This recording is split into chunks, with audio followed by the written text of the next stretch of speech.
stepper again.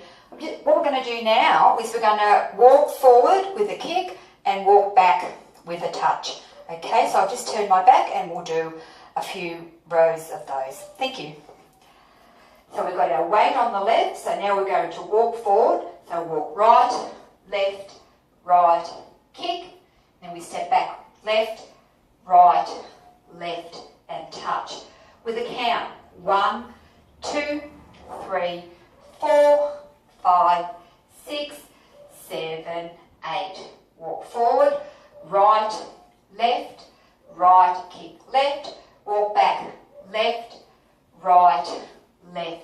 touch. With a count, 1, 2, 3, 4, 5, 6, 7, 8. One more go at it. Walk right,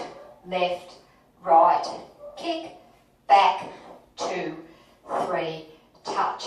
You can rewind this YouTube and watch it over and over until you've actually got the steps. Thank you for watching, and don't forget to subscribe